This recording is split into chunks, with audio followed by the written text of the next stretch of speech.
тэрийг буурч анхаарал төвлөрүүлэх чадвар нь хэр нэмэгдэж байгаа талаар судалж байна. Мөн стресс яаж зүрх судасны өвчин гэх мэт эрүүл мэндийн зохицох асуудалд хүргэдэг талаар анхаарлаа хандуулж байгаа. Судлаачид туршилтаа явуулахын тулд хэсэг хүмүүсийг хотын захад орших ойд авчирч туршилтанд оролцогч бүрт зүрхний цохилт хэмжигч зөвлөжээ. Ингэснээр тэдний зүрхний цохилт цаг хугацааны явцад хэрхэн өөрчлөгдөж байгааг хэмждэг.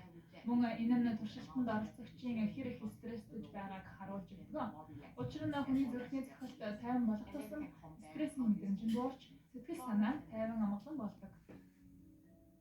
Мөн хоёр эрдэмтэн маань одоо цагт төвлөрөх дасгал хүмүүст хэр нөлөөлж байгаа талаар тодорхой хэмжээний дата цуглуулсан байна.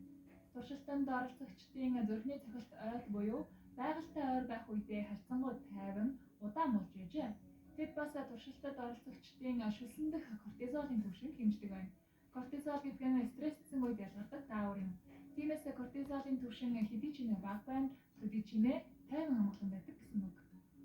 Туршилтын үр дүн гарч эхэлжээ. Дэлгэцэн дээр харагдаж байгаа улаан ногоон багна нь ойд амархаас өмнөх болон дараах кортизолын түвшинг харуулж байна.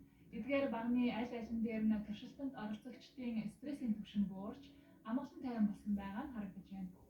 Судлаачид хүмүүсийг ургамал амьтнаар баялаг ой хөвч болон эсвэл эсрэгээр нь харьцангуй сэрэг модтой орчин тэрч бүхэл хотын цэцэрлэг түрээлэн эсвэл зүгээр л хотын хаа нэгтэй гадаас олгожээ.